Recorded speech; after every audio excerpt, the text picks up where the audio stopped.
Yo guys, eto marahil nga hindi na natin priority yung salitang basketball ngayon kasi may mga kanya-kanya na tayong obligasyon sa buhay. So yun, eto na lang, gagawa na lang tayo ng sariling highlights natin para mapasaya natin yung kinahiligan natin ulit. So eto, gawa na lang tayo ng paraan para mag-enjoy natin at magawa natin ulit yung kinasanayan natin, kinahiligan natin. Hindi lang ako, siguro marami kayo dyan. Marami tayong naghumaling sa larong to. Pero, ang tanong, syempre, kailangan natin may ba tayong priority? So, kahit papano, nakakalimutan na natin to. Eto, habang nag-voice over ako, may nagpiprito. So, ganun, di ba? Habang ginagawa itong voice over na to, nagpiprito pa ako, di ba? May niluluto pa ako. So, ganun talaga mga men. So, hayaan lang natin, enjoy lang natin. Pag by time tayo, gawin pa rin natin yung nakasanayan natin. Para to sa lahat ng mga kabataan ngayon. Kaya habang wala pa kayong masyadong responsibilidad, so ito, enjoy nyo lang yung game, galingan nyo sa lahat ng bagay. Hindi lang dito kasi darating pag kayo, nagkaedad na tulad ko. Eto na, may iba na yung priority nyo sa buhay guys. So, kaya dapat hustle lang, enjoy lang. So, para lang sa atin to lahat mga men. So, ito, tingnan nyo, di ba? Hindi ko masyado nang inedit to para makita nyo talaga kung ano yung realidad. Yung tunay, di ba? Mapaharap o likuran man, ayan, basta. Ito, ini-enjoy ko pa rin yung larong para sa akin. Siyempre, nadadala ko to para sa sarili ko.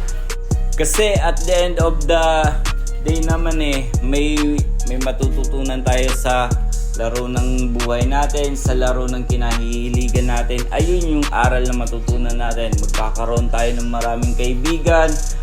Una pala, hindi muna yon, magkakaroon muna tayo ng kaaway.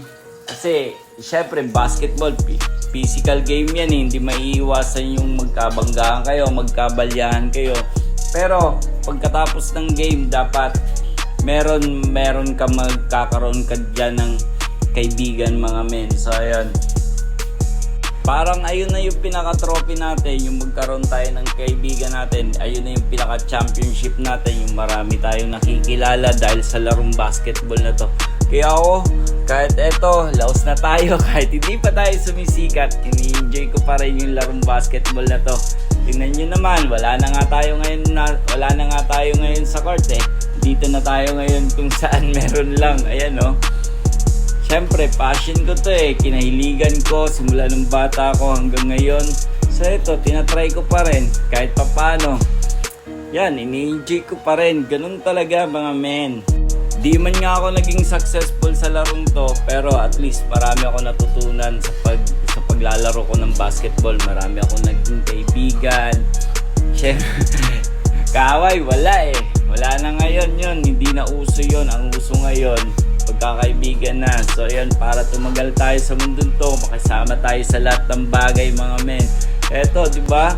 Ganito yung basketball. Paharap man o likod, yan, tira lang ng tira. Kahit sablay. At the end of the day, may matututunan ka dyan, di ba? Ganyan talaga mga men, di ba?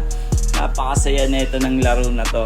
Kaya yan, sa mga kabataan pa rin dyan, para pa rin sa inyo to mga men. Gawin nyo lang yung nararapat. Gawin nyo lang, masaya. Enjoy nyo lang yung game. Pag talo, talo. Pag panalo, panalo. Kailangan mong tanggapin yun. Ganun talaga ang buhay. O, di ba? Tingnan nyo, nakakashoot pa ako kahit gurang na ako. Pero di ba? At least enjoy pa rin tayo mga men. Yan yung sinasabi ko, di ba kanina? Kahit wala na tayo sa court, ayan na, napapadaan na lang tayo sa mall, ayan. Syempre, kailangan mo pa rin kahit ilang tira lang, ilang shoot lang, masaya na tayo ulit doon.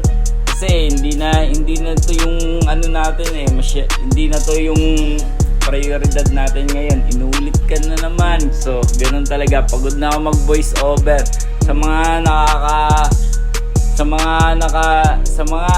A, 1, 2, 3. Di ko na i-edit to.